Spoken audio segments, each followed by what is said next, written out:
Whenever you set a goal, you always have to understand if that goal is a means goal or an end goal. Too many people fall into a trap by not knowing the difference. End goals light you up. Means goals feel like projects. Think about it. End goals are the things that are truly the most beautiful aspects of the human experience.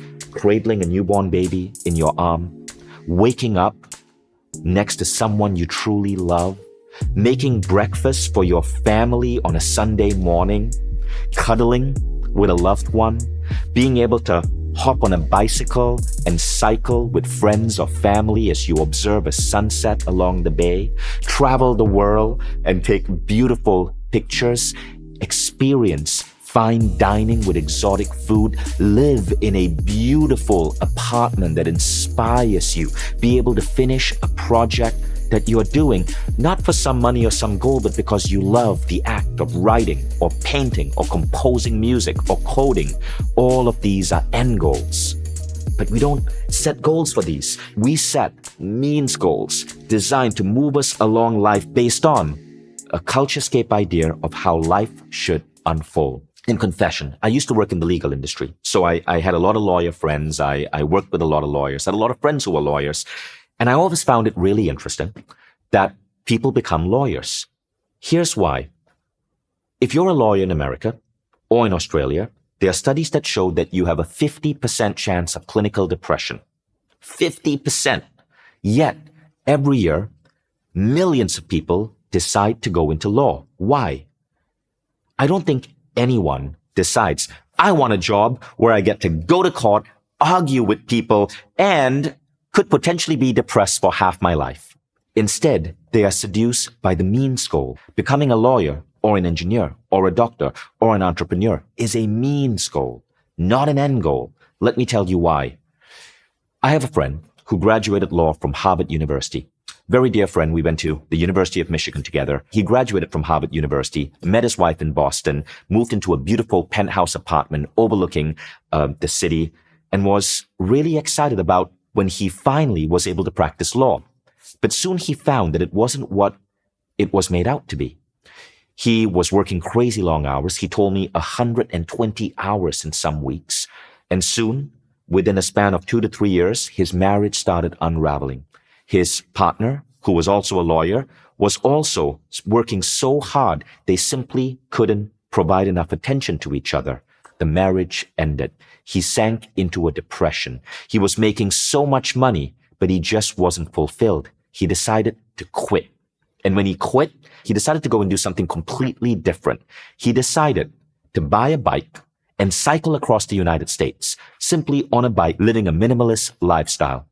And for the first time, he was happy. Well, he fell into the same means goal versus end goal trap that I did when I became an engineer at Microsoft. He was chasing the means to an end. Think about if you're doing this too. When I asked my friend why he wanted to become a lawyer, he said because he wanted to change the world. He was excited about getting into international law, about being able to fight for the rights of refugees. He never actually got to do that because he fell into the means goal trap. He decided that his life was going to unfold in a specific way. He was going to do good in school, pass the LSAT, get into a law firm, become a partner, work hard, eventually work harder and harder and harder until he could be a famous international rights lawyer. And of course, it didn't go that way. But if he had done the 3 most important questions and asked himself the questions that lead to discovering his true end goals, his path to happiness might have been a lot more streamlined and effective. And that's really where end goals benefit. End goals allow you to streamline your path to happiness by giving you clarity on what you truly want. You see, my friend didn't really want to be an international rights lawyer. That was a means goal. What he really wanted was to help people, to support human rights. That was what made him light up. It didn't matter how he did that. It was what he was obsessed with, human rights. As C.S. Lewis said, you do not have a soul, you are a soul. What you have is a body.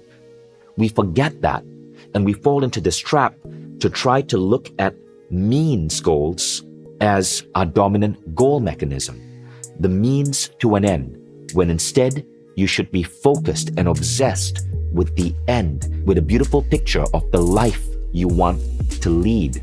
When we nail our end goals, something happens.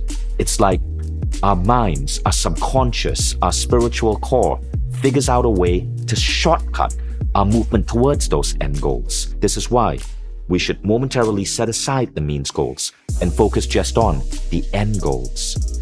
If you study many great spiritual practices involving creative visualization or manifesting, you will hear the spiritual teacher say, focus on the what and the why, forget the how. This is essentially what we're doing when we apply the 3 most important questions. You're going to ask yourself 3 questions designed to get you to the core of your end goals. And these questions are going to shine a beautiful light on your life.